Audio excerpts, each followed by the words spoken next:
বিধায়ক মানে এ নয় যে শাসকের সব কিছুতেই বিরোধিতা করব। শাসক যে ভালো কাজটা করবে সেটাকে স্বাগত জানাবো, যে অন্যায়টা করবে তার বিরোধিতা করব। আজকে এখানে উপস্থিত হওয়ার কারণ হচ্ছে, আজকে কিন্তু আমি কোন দলের নেতা হিসাবে উপস্থিত আপনাদের কাছে হয়নি। আমি উপস্থিত হয়েছি ভাঙড়ের বিধায়ক হিসাবে।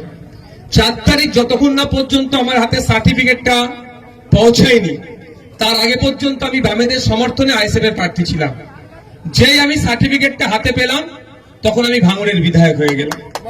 অর্থাৎ আমাদের এই ভাঙড় বিধানসভাতে 30,000 মানুষ বিজেপিকে চেয়েছে, 94,000 মানুষ তৃণমূলকে চেয়েছে, 1,26,555টা মানুষ আইএসএফ কে চেয়েছে বামেদের সমর্থনে। কিন্তু আমার নজরে কে বিজেপি, কে তৃণমূল, কে বামপন্থী, কে আইএসএফ, কে কংগ্রেস বা কে নির্দল আলাদা নয়। আমি বিধায়ক হিসাবে আমার নজরে সবাই ভাঙড়বাসী, ভাঙড়ের ভোটার, এটাই আমার পরিচয়। সুতরাং পরিষেবা দেওয়ার ক্ষেত্রেও আমার যতটা ক্ষমতা আছে নির্বিঘ্নে নির্দ্বিধায় আমি আপনাদের বলছি আমার কাছে আসবেন।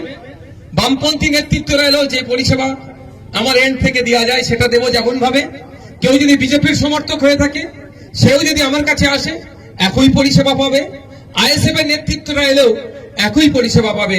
আমার যতটুকু ক্ষমতা বা যতটা ক্ষমতা আছে আমি পরিষেবা দেওয়ার ক্ষেত্রে কোনো বৈষম্য করব না। কারণ এই পরিষেবা দেওয়ার জন্যই আপনাদের এই ট্যাক্সের টাকায় আমাকে 1,21,000 টাকা মাইনে দেয়, 5,000 টাকায় মাস গেলে ফোন খরচ দেয় আমাকে। তো স্বাভাবিকভাবে আমি এখানে কোনো বৈষম্য করব না, বৈষম্য আমার কাছে হবে না। এখন আমি এখানে এসে পৌঁছেছি, আপনাদের কারো কোনো অভাব অভিযোগ থাকলে আমাকে জানাতে পারেন।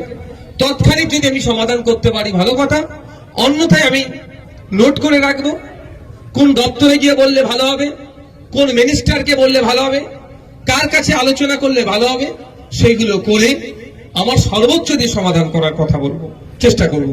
যেমন আমি আজকে বামনঘাটা বাজারে জনসংযোগে ছিলাম প্রথম, ওখানে আমাকে এই বামনঘাটা বাজার থেকে এই যে রাস্তাটা আসছে এটা শেষ হচ্ছে কোথায়, মানে হাটগাছা, বামনঘাটা বাজার তো হাটগাছা, এবং এটা অ্যাকোয়াটিকা পর্যন্ত যে রাস্তাটা গিয়েছে এই চরম দুরবস্থার কথা বলেছে। আমি আসলাম সত্যিকারের কথা, মানে চলাচলের যোগ্য নয়।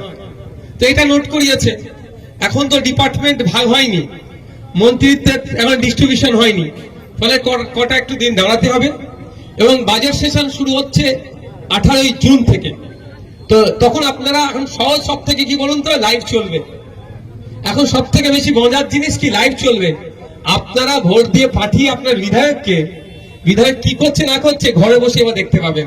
আমার কাজটা অনেক সুবিধা হয়ে যাবে পরের বারের জন্য।